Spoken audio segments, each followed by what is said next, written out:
Hello, everybody.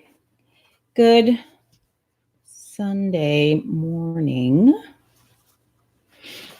I just did a video on my Ypifany channel, so I wanted to come over here and do the same kind of thing, but different. So on my channel this morning, I talked about how I have decided to quit my job. Okay. So this is the second time that I've done this. So the first time, what I intended was to quit. The same thing I'm feeling now was what I felt a year ago when I quit. There was just a whole lot of unrest, okay, and dissatisfaction, because I did not have the space that I needed to grow where I was.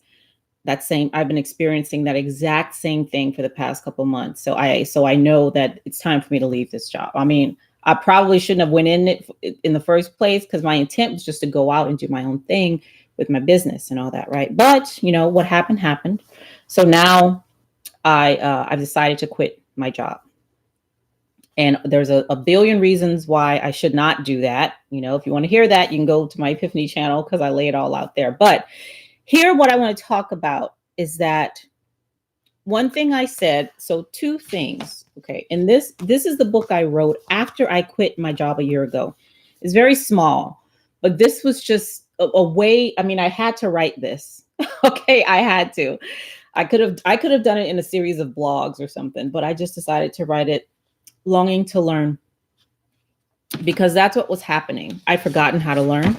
And there was a longing there for me to do that. Because like I tell you, well, not you, because you're not on my other channel, but on my work channel, my Ypifany channel, I talk about how from learning comes growth and maturity. Okay. And when you feel stuck, well, you're someplace where you're not moving. Everything is just the same over and over and over and over again. Why aren't I growing? Why aren't I flourishing in this area? It wasn't because of anything outside. It's because I've forgotten how to learn, And so what I talk about in here is, having the freedom and the space to be able to do that, which goes in alignment with what I talk about here in Firing God. Y'all know my business is based on Firing God, right? Everything I do is based on this, the principles in here, right? In here on page 11, I talk about my grandmother. We call her Gamala. Gamala would get Meals on Wheels. She would, the people would come there with the food. That food was delicious. I'm telling you, the food was delicious. It was really good. I loved when those people came. So, and Gamala, we didn't have a lot. We didn't have a lot at all. So Gamala would always share her food. Like there'd be me, maybe, one or two of my brothers and sisters, and maybe some other kids or something. But she would always share. Okay. And that whatever these people did back then, I don't know what Meals on Wheels food tastes like now, but back then, man, I'm telling you, it was so good. It was so good. And the desserts were the bomb. Okay. They were delicious. And what I said in Firing God is that when I was with my grandmother, that's what I feel church is supposed to be like. So when I was with her, I could just be exactly who I was. I didn't need nobody permission. It was non-judgmental, right? It was a very non-judgmental space. I was just free to be, and that don't mean I tore up the house or nothing like that. That's not what I'm saying. I felt protected because I could be vulnerable around my grandmother, right? I could be weak. I could be strong. I could be whatever I was in that moment around her. And there would be no judgment. All there would be is, just love from her, And no matter what I did, my grandmother always shared her dessert with me. Always. She always shared. I don't care if I had just, done something I wasn't supposed to do. She always shared her dessert with me. Always, And so and it wasn't, so what it was, the reason why I've come to understanding the meaning that I've put on it is that it was my grandmother, but it was what she created, right? Her whole personality or being or whatever created the space and the room for me to just feel safe. Okay. I don't have that where I am. That there is space, but it's not space where you could feel, like that you could just be who you are. Very judgmental, extremely and judgmental, and a lot of constraints. Oh my God, so many constraints, I'm telling you. I mean, that's the nature of business, though. That's what business is made, a bunch of controls and constraints to get you on the right path so you do what whoever owns the business wants you to do. Okay? That's just what you're doing. I get that. I can't flourish in that environment. I can't. You know, I need space. I need room. I just previously watched this video.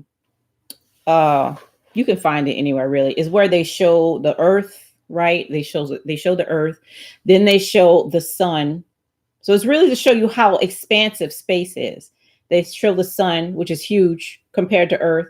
Then they show something bigger than the sun, and now the sun looks like a little dot. Then they show something bigger than that. Now that humongous thing looks like a little dot. You know what I'm saying? So when I was looking at that video, and I even commented in my Facebook feed, I was like, man, there is a lot of space out there. A lot of space. Now we had a discussion on in the sector that I'm in on YouTube. They were talking about competition, how everybody on YouTube is in competition with each other. Okay. Which is, that's true. That's true. But what none of us have to compete for, not one person has to compete for, is space. Okay. Limitless. Limitless. You can't tell where it ends or begins. Okay. It's limitless. In that reality, the fact that space is, there's no beginning or end. It's always fresh and new. It doesn't get old. None of that stuff. It's always. What you put in that space is content, right? I have content, right? I got a lot of content, all right? And I'm not competing for space. So I feel like this decision that I've made, and it is a decision versus a choice. The decision that I made is actually a practical one. Forget about, I know I got rent and cars and bills and this and that and kids and whatever. People got to eat, all that stuff. I know that. I know that. But what's also practical is that space is limited, and and it's only waiting to be filled with some content. Okay. Content that adds instrumental value to other people who are trying to fill space too. All right. And I have that. That's what I have. I do have that. I have that. So me quitting my job is giving myself permission to use the space that I have and, create the content that I want, to put it there and share with people, and in various ways. Right. I'm a speaker. I'm a writer. I'm learning how to draw, but I know various things, and I have various talents that I'm just ready to to fill the space with. Okay. Because it's limitless. I ain't competing with nobody for that. Which takes a lot of the urgency off. Okay. There's a lot of, when you feel like you're in competition with somebody, that's that idea of scarcity. There's not enough. So I got to fight and scrape and lie and all this other kind of stuff because there's not enough. You can't say that about space. There's more than enough. Isn't even the right phrase for it, So that there's no urgency. Ain't going nowhere. And can't nobody take it, oh, this is all my space. And, come on. And me working in cyber, the work that I've been doing in cyberspace just shows me even more that, you could have, did you all know you have real estate in cyberspace? Just like physical space, you have real estate, you have real property, you have real property in cyberspace as well. It's crazy. Yeah. So just learning all that, bringing it all together, being able to share it on both of these platforms because it's relevant. And I said before, I was just going to have one channel because everything is relevant. It all fits. I just told you I came from Ypifany over here. I'm pretty much talking about the same thing, but the audience is different though, right? It's a different audience, but I don't know. I might have to rethink how I'm doing that too, but we'll see. All right. So that's all I wanted to come on to say right now. I am going to be back with some other stuff because so there's two things um, it was going to be a blog post.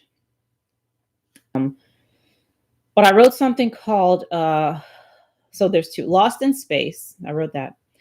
And then I wrote, and Lost in Space is in Tales from Eternity. I don't have that book around here. I got to find where I put that. But that's in that one. And then I have, what's the name of the other one? Silence Implies Consent. Okay, Silence Implies Consent. Now that's on my blog. If you go to CherylAbram.com and you click on my blog, you'll see the article or the blog post, Silence Implies Consent.